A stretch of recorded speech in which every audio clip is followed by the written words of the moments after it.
Hello everyone, Fasad Salim here from Team Sherpa Reynolds, and we're over here in Brighton for Dare to be Digital. It's week 4 and things are progressing nicely. This week, what have I been up to? This week I've been up to pretty much trying to get our Wiimote and the blue Soleil drivers working so that we can get the gesturing on the way. It's been a bit of an annoying mission because it shouldn't have really been a problem, but it's taken a lot of time to actually get the stack we need and actually getting the license, which is proving to be a bit of a mission. I've been dropping a lot of emails to IVT Corporation in China and trying to get this sorted. So hopefully within the next 2 days or so we should have this thing working the way it should be. Yeah, once we get this going, our gameplay will be on its way, and we should have some videos up showing you what it looks like with the Wiimote. Yeah, just gonna show you what the rest of the guys are up to. Okay, 3, 2, 1. Okay, David McNabb here. Basically this week I've been working on some of the assets for our level. Unlike most of the 3D modelling stuff, all of these assets have to be hand drawn individually, so it's proven quite a task, but I think in the end, hopefully it will look the piece of drawings. Here we have some bugs. You see them, and they're going to be crawling down the walls, then squash them, make nice noises. And I'll show you, here's like pretty much how the level's going to look, not exactly how it's going to look, but it's basically going to be on a real wall. We're going to be going with a black and white style for it at the moment, I think, because it just gives it a bit more style. It's a bit more stylised, and you can see the background canvas with some of the assets unlocked. Depending on how much you do the actual puzzle, depends on how much is unlocked. So, for example, here we have just a line outline drawing, exactly how graffiti's done.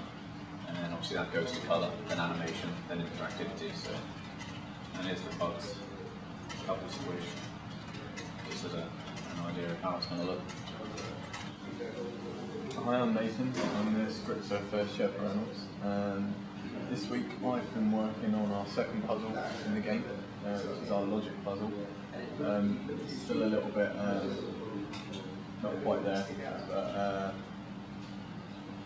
yeah, some of it's there, and it kind of works, and it's getting there. Still got no audio for it, which makes it slightly not particularly interesting to look at, but the basis is there. Okay, so you've got your end node, which will this will essentially be your end sound. There'll be a sort of an end sound and a beginning sound. And the idea is you've got to turn your beginning sound into the end sound. We'll have 4 different variations of this sound. As I said, there are no sounds yet. And you've got to turn this one into this one by using these nodes in the middle, which will be effects. So, say this swirly one here would be distortion, and some would be pitch, say, for example. You sort of trace your way through to get to the end, but you won't be doing this visually. You won't be just trying to get there, following the nodes. You'll be doing it sort of based on what the audio does. We've been in talks this week with a great guy from Plugin Media called Seb, absolute genius, who's been, well, he's going to be sort of taking us through some code to get gesturing working efficiently in Flash. Oh, hello there. I'm Joe from Sherpa Reynolds, and I'm going to tell you a bit about what I've been doing this week. Over here, we have the drum samples for the beat puzzle. I've made a lot of samples. We have about 45 minutes worth of drums, which are going to be randomly played by our sample player. That's what I've been working on this week, one of these little fellows. This little chappie, this is the skeleton of the randomizer. I'll be working on that probably for the next week and a bit. Just going to randomise the beats and hopefully generate a completely random background mix to the immix experience with that sounds naturally written. Over here is where I've been making all the beats. Quite a lot of green and blue action going on. Other than that, this week I've been sorting out the gesturing with Nathan, trying to crack some Flash action script things. Hey, I'm Ant from Sherpa Reynolds. I've been doing some audio this week. I've got all the beats that Joe's been making right up here, and I've been actually writing, as you can see on the screen, all of these are different instruments for the No 2 puzzle, different variations, bass, guitar, strings and effects like that. So I've been putting them all into the drums to make sure that they all fit in time and the same looping, they're all randomised together.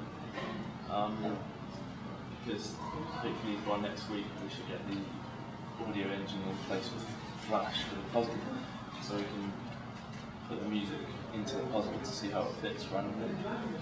That's been the biggest challenge actually. There's so many ways that it can go. You have to write the music so that it all fits in the same key, but it also has a variation and it doesn't get boring after a while.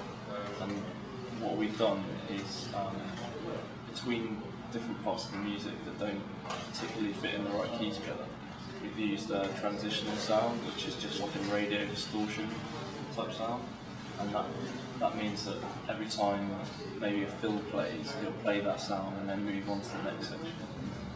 So I'm looking forward to putting that into the audio engine next week. Now, I think the first time I realised was when I was around my cousin's house and I got called a hogger. I still don't know what that means, but I think basically what he was getting at was I wouldn't get off the console, I just kept playing games. Made me a little bit upset, I think I shed a few tears.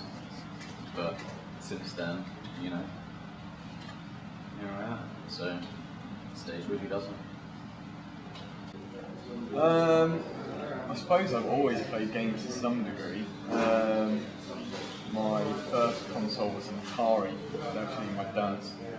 And I love that. It had some random games in it, a Roadrunner, some crazy Formula 1 games, some rough interpretations of basketball, things like that.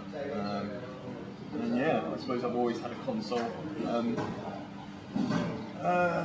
These days I'm more into PC gaming, I suppose you could say. I've got a Wii. I like a lot of social gaming, fun gaming. I guess I first got into games from the Amiga console I had years ago, but more recently PlayStation 1, well less recently, PlayStation 1, there was a big buzz around it in school and like everyone was into it. That was just my console that I had, and since then I've moved into PC games. I found Music 2000 like really fun on the PlayStation, so that's what first got me into music. My family purchased a Mega Drive system. They weren't a rich family, but they shelled out, went all the way for the kids, and yeah, Sonic 1, Sonic 2, Sonic 3, Sonic and Knuckles, some of the top titles on the Mega Drive, that really hit the nail on the head for me. I suppose I took it from there. PlayStation 2, PS3 now, all the best consoles. Yeah, so I suppose perhaps you could say I got into gaming from the start. Thank you.